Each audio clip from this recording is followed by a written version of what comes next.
Society ஒன்றும் அவங்க லைஃப்பை வாழ கிடையாது. நிறைய ராங் ரீசன்ஸ்க்காக டிவோர்ஸ் போகிறவங்கலாம் இருக்காங்க. அவங்களோட இன்னொரு பார்ட்னர் பற்றி ரொம்ப தப்பாக பேச ஆரம்பிப்பாங்க. உங்களுக்கு என்ன தெரியும் எந்த ரீசன்னால அவங்க வந்து டிவோர்ஸ் பண்ணினாங்கன்ட்டு? ஒருத்தவங்க ஒரு தப்பு பண்ணினாங்க அப்படின்னா அந்த தப்பு மட்டும்தான் பார்க்கணுமே தாண்டி ஏன் அனுதாபம் காமிக்கணுன்றது தான் என்னோட வெரி ஃபர்ஸ்ட் கொஸ்டின். இல்லாட்டி அவங்களோட ஃபினான்ஷியல் இண்டிபெண்டன்ஸ் வந்து இவங்களோட கண்ட்ரோலில் இருக்குது. ஒருத்தவங்க கூட நீங்கள் இந்தளவுக்கு அப்யூஸ் நடந்திருக்குதுன்னா அந்த சொல்கிற வார்த்தையோட இன்டென்ஷன் வந்து என்னன்றதை நம்ம புரிஞ்சுக்கணும். அதே மாதிரி ஒருத்தவங்க எந்த அளவுக்கு பாதிக்கப்பட்டிருந்தா அவங்க வந்து டிவோர்ஸை ஒன்று சூஸ் பண்ணியிருப்பாங்க.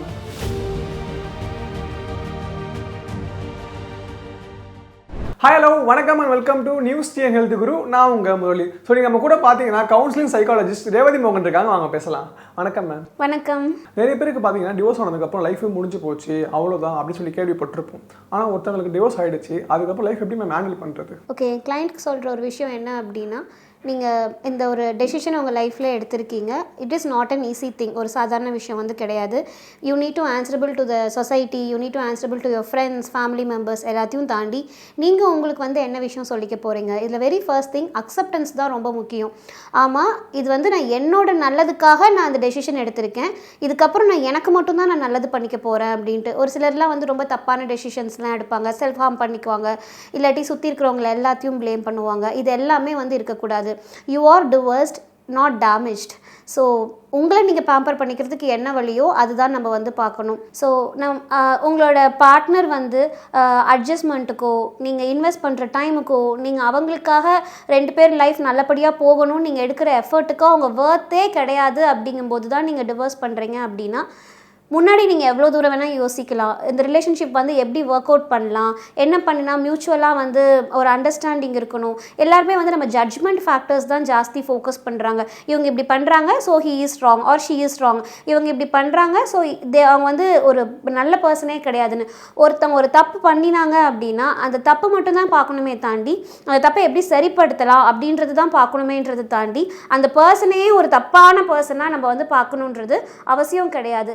ரிலேஷன்ஷிப்பில் காமனாக பீப்புள் பண்ணுற ஒரு மிஸ்டேக் என்னென்னா அவங்க எப்போவுமே அப்படி தான் அப்படின்னு சொல்லி ஜட்ஜ் பண்ணுறது, கார்னர் பண்ணுறது, இந்த மாதிரி விஷயம் எல்லாமே பண்ணுவாங்க. ஸோ நீங்கள் உங்களை ஃபஸ்ட்டு நல்லா பார்த்துக்கணும். ஃபஸ்ட்டு அக்செப்டன்ஸ் ரொம்ப முக்கியம். நீங்கள் உங்களை செல்ஃப் ஹார்ம் அந்த மாதிரி பண்ணாதீங்க. செல்ஃப் ஹார்ம்னா நீங்கள் வந்து உங்களை ஃபிசிக்கலாக ஹார்ம் பண்ணிக்கணுன்ற அவசியம் கிடையாது. இமோஷ்னலாகவே நீங்கள் உங்களை ஹார்ம் பண்ணிப்பீங்கள்ல, அந்த ஃபேக்டர்ஸ் இருக்கவே கூடாது. இப்போ எப்படி ஒரு அடிபட்டுருச்சுன்னா அந்த புண்ணு காயம் ஆடுறதுக்கு டைம் எடுக்குமோ, ஒரு ஃப்ராக்சர் ஆகிடுச்சுன்னா ஒன்னொன்றுக்கும் ஒரு ஹீலிங் ப்ராசஸ் டைம் இருக்கும். அதே மாதிரி நம்ம இமோஷ்னலாக கொஞ்சம் சரியாக இல்லை அப்படிங்கும்போது அது கொஞ்சம் டைம் எடுக்கும். அது வந்து நம்ம அக்செப்ட் பண்ணி ஆகணும். அந்த ப்ராசஸ்க்கு நீங்கள் கொஞ்சம் டைம் கொடுக்கணும். இந்த டைமில் வந்து நீங்கள் என்ன மாதிரியான பர்சன் உங்கள் லைஃப்பில் உங்கள் கூட வச்சுருக்கிறீங்கன்றது முக்கியம். அவங்க வந்து உங்களோட பார்ட்னர் வந்து தப்பாக பேசுகிறவங்க நல்லவங்கன்னு நீங்கள் நினைக்காதீங்க. ரீசன் என்னென்னா அது திரும்ப திரும்ப உங்களை காயப்படுத்துகிற மாதிரி இது வந்து ஒரு ஒரு ஃபேக்டராக எடுத்துகிட்டு அவங்க உங்களை டாமினேட் பண்ணவும் ஆரம்பிப்பாங்க. நான் சொல்கிறது தான் நீ கேட்கணும், எனக்கு அப்போவே இந்த டெசிஷன் தெரியும். ஃபஸ்ட்டு அவங்க உங்களுக்கு ப்ளஷர் ஃபேக்டர்ஸ் வந்து கொடுப்பாங்க. உங்கள் பார்ட்னர் சரியில்லை, நீ ரொம்ப நல்லவங்க, அப்புறமா இருந்துட்டு நீ பண்ணுறது அந்த விஷயம் தப்பு, இப்படி மாற்றிக்கலாம், கடைசியில் நீயே தப்பு அப்படின்னு சொல்லி ரொம்ப அப்யூஸ் பண்ணுறவங்களாம் இருக்காங்க. அந்த அப்யூஸ் பர்சன் வந்து தூரமாக சொசைட்டின்றதையும் தாண்டி உங்கள் ஃபேமிலி மெம்பர்ஸாக இருக்கலாம், உங்கள் ஃப்ரெண்ட்ஸாக வந்து இருக்கலாம். ஸ்டார்டிங்கில் அண்டர்ஸ்டாண்டிங்காக இருக்கிற மாதிரி இருக்கும், கடைசியில் அதுவே வந்து உங்களுக்கு ரொம்ப அப்யூசிவாகவே வந்து முடிஞ்சிடும். அதே மாதிரி ஒருத்தவங்க எந்த அளவுக்கு பாதிக்கப்பட்டிருந்தா அவங்க வந்து டிவோர்ஸ்னு ஒன்று சூஸ் பண்ணியிருப்பாங்க. அந்த ப்ராசஸில் வந்து மேரேஜ்ன்ற ப்ராசஸில் அந்த பர்சன் அவங்களே அவங்கள வந்து இழந்துட்டுருக்குறாங்க அப்படின்ற மாதிரி இருந்ததுனா தான் அவங்க டிவோர்ஸ்ன்ற ப்ராசஸ் சூஸ் பண்ணுறாங்க. டிவோர்ஸ்ன்ற டெசிஷனுக்கே வந்து அவங்க போவாங்க.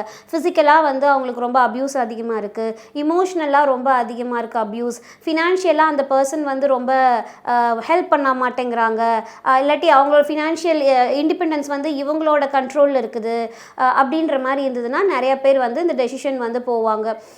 இன்னொன்று வந்து என்னென்னா டிஸ்ரெஸ்பெக்ட் வந்து ரொம்ப அதிகமாக இருக்கும். அவங்க வந்து இன்னொருத்தவங்களை மதிக்கவே மாட்டாங்க. பேசும்போது மட்டுமே இல்லாமல் இன்டைரக்டான ஒரு அட்டாக் வந்து ரொம்ப அதிகமாக இருக்கும். அப்படிங்கும்போது டிவோர்ஸ்க்கு வந்து போவாங்க. நிறைய ராங் ரீசன்ஸ்க்காக டிவோர்ஸ் போகிறவங்கலாம் இருக்காங்க. ஃபேமிலி மெம்பர்ஸ்குள்ளே மிஸ் அண்டர்ஸ்டாண்டிங், அதனால இவங்க டிவோர்ஸ் போகிறவங்க இருக்காங்க.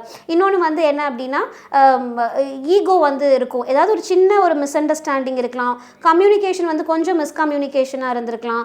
அப்போ வந்து இந்த பர்சன் வந்து டிவோர்ஸ்க்கு போவாங்க. ஸோ இது எல்லாமே வந்து இந்த 2 விஷயம் நான் சொன்னேன் பார்த்தீங்களா, அதை வந்து நம்ம சார்ட் அவுட் பண்ணிடலாம். ஃபேமிலி மெம்பர்ஸ்குள்ளே மிஸ் அண்டர்ஸ்டாண்டிங்னா வந்து சரிப்படுத்துறது, இன்னொன்று வந்து கொஞ்சம் ஈகோ இஷ்யூஸ் மிஸ் அண்டர்ஸ்டாண்டிங்னா சரிப்படுத்திடுது, அதெல்லாம் ஒரு பெரிய ப்ராப்ளமாகவே இருக்காது. ஸோ இது எல்லாமே இந்த ரீசன்ஸ் ஃபார் டிவோர்ஸில் வந்து இருக்குதுங்க. முக்கியமான டிவோர்ஸ் ஆன பர்சன் மேலே வந்து சொசைட்டி வந்து அனுதாபம் காட்டுறது நல்லதா கெட்டதா? ஏன் அனுதாபம் காமிக்கணுன்றது தான் என்னோட வெரி ஃபர்ஸ்ட் கொஸ்டின். நீங்கள் கொஞ்சம் வருத்தப்படலாம் அந்த பர்சனுக்கு அப்படி ஆயிடுச்சேன்றதுக்கு. உங்கள் அனுதாபம் வந்து அவங்கள இன்னும் ரொம்ப எமோஷ்னலாக லோவாக தான் கொண்டுட்டு போகும். நியாயப்படி வந்து நீங்கள் அவங்களுக்கு கொஞ்சம் ஸ்பேஸ் கொடுக்கணும், கொஞ்சம் ப்ரீத்திங் டைம் வந்து கொடுக்கணும். அதுக்கப்புறமா அவங்கள வந்து எம்பவர் தான் நீங்கள் பண்ணணுமே தாண்டி நீங்கள் அனுதாபப்பட்டிங்கன்னா இன்னும் வந்து அவங்க வந்து இந்த விக்டிம் மாதிரி தான் வந்து அவங்க ஃபீல் பண்ண ஆரம்பிப்பாங்க. செகண்ட் ஒன் வந்து என்னென்னா, இந்த அனுதாபப்படுறவங்க வந்து என்ன பண்ணுவாங்கன்னா அவங்களோட இன்னொரு பார்ட்னர் பற்றி ரொம்ப தப்பாக பேச ஆரம்பிப்பாங்க. அது ரொம்பவுமே நல்லது கிடையவே கிடையாது. இன்னொருத்தவங்கள அப்யூசிவாக பேசுகிறதுனால இவங்க லைஃப் எந்தளவுக்கு மாறிட போகுது, வாய்ப்பே கிடையாது. ஆனால் இவங்களால அவங்க கொஞ்சம் கஷ்டம் அனுபவிச்சாங்க, இல்லைன்னு சொல்லலை.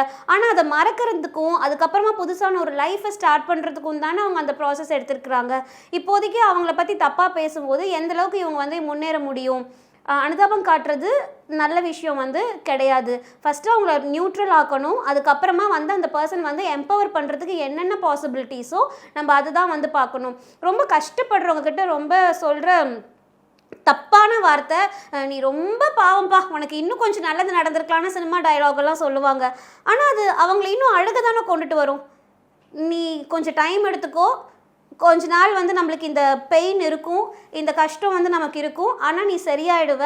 நம்ம நினச்சி பார்க்க முடியாத அளவுக்கு எப்படி கஷ்டம் வந்ததோ நினச்சி பார்க்க முடியாத அளவுக்கு நீங்கள் அந்தளவுக்கு ஹாப்பியாக இருப்பீங்க அப்படின்னு சொல்லி நம்ம ஒரு எம்பவரிங்காக தான் நம்ம பேசணுமே தாண்டி, இந்த நிமிஷத்தில் நடக்கிற இமோஷனால பெயின் தான் அந்த பர்சன் வந்து எக்ஸ்ப்ரெஸ் பண்ணுறாங்க.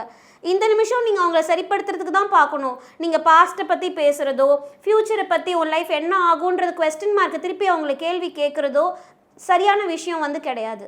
இப்போ அதே மாதிரி டிவோர்ஸ் ஆன பீப்புள் மேலே சொசைட்டி ஒரு பக்கம் ஒரு கருத்து என்ன சொல்ல வராங்கன்னா, இவங்க வந்து யாருக்குமே அடங்கவே மாட்டாங்க, ரொம்ப வாய் பேசுகிறாங்க, ரொம்ப வந்து தன்னலமாக இருக்கிறவங்க, அதாவது இவங்க டிவோர்ஸ் பண்ணியிருப்பாங்க அப்படின்னு ஒரு பக்கம் கருத்து சொசைட்டி சொல்கிறாங்க. அதை பற்றி நீங்கள் என்ன சொல்கிறீங்க?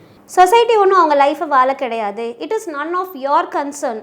அதுதான் வந்து நான் சொல்லுவேன். ஒரு டாக் ஷோவில் வந்து ஒருத்தர் சொல்லியிருந்தார், விடோவாக இருக்கிற பர்சன் மேலே கூட எங்களுக்கு அக்கறை இருக்கும், ஆனால் டிவோர்ஸ் பண்ணவங்களுக்கு எங்கள் மேலே அக்கறை இருக்காது. உங்களுக்கு என்ன தெரியும் எந்த ரீசன்னால அவங்க வந்து டிவோர்ஸ் பண்ணினாங்கன்ட்டு? இதனால் இட் இஸ் நாட் லைக் நம்ம வந்து டிவோர்ஸை என்கரேஜ் பண்ணுறோம் அப்படின்ற ஃபேக்டர் வந்து கிடையாது. அப்யூசிவான ரிலேஷன்ஷிப்பை வந்து என்கரேஜ் பண்ணுறது கிடையாதுன்றது தான் இதோட உண்மையான கான்செப்டே. இது வந்து என்ன, கவர்மெண்ட் தானே அது ஒரு லா கொண்டு வந்திருக்கிறாங்க. ஒருத்தவங்க கூட நீங்கள் இந்தளவுக்கு அப்யூஸ் நடந்திருக்குதுன்னா அந்த பர்சனுக்கு வந்து நீங்கள் தண்டனை வாங்கி கொடுக்கலாம், இல்லாட்டி அந்த பர்சன்கிட்ட இருந்து நீங்கள் கொஞ்சம் ஸ்டெப் பேக் பண்ணி நீங்கள் உங்கள் லைஃப்பை வந்து பார்க்க ஆரம்பிக்கலாம். அது கொஞ்சம் லீகலாக நடத்திக்கலான்றது தான் கவர்மெண்ட்டே கொண்டு வந்த ஒரு விஷயம். இது வந்து நம்ம எப்படி வந்து ஒருத்தவங்களை கார்னர் பண்ணுறது, இதெல்லாம் பேசினா இன்னும் அந்த பர்சன் உடஞ்சி போயிடுவாங்கல்ல.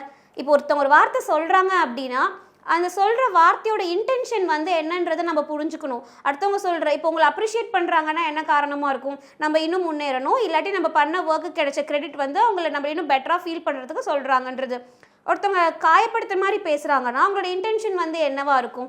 நம்ம வந்து நல்லபடியாக இமோஷ்னலாக ஸ்டெபிளைஸ்டாக இருக்கக்கூடாது அப்படிங்கிறதுக்காக சொல்கிற விஷயமா இருக்கலாம்.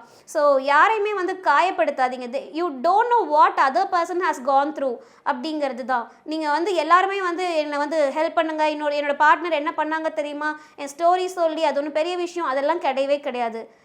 It is a chapter in our life, முடிஞ்சிருச்சு. நம்ம லைஃப்பை வந்து நம்ம என்ன பார்த்துக்கலாம் அப்படிங்கிறது தான் நம்ம வந்து யோசிக்கணும். கல்யாணன்ற விஷயமே தப்பு. உங்ககிட்ட என்ன மாதிரியான ஒரு பர்சன் இருந்ததுன்னா உங்கள் லைஃப் ஒரு மாதிரி ஹாப்பியாக பீஸ்ஃபுல்லாக போகும். பீப்புள் வந்து அவங்களே அவங்கள பெட்டராக ஃபீல் பண்ண வைக்கிறது கிடையாது. சோஷியல் மீடியாவில் ஃபோட்டோ போடணும். இப்போ ஒருத்தவங்க டிவோர்ஸ் ஆகிடுச்சுன்னா அவங்க கேரக்டரில் சேஞ்சஸ் இருக்குமா?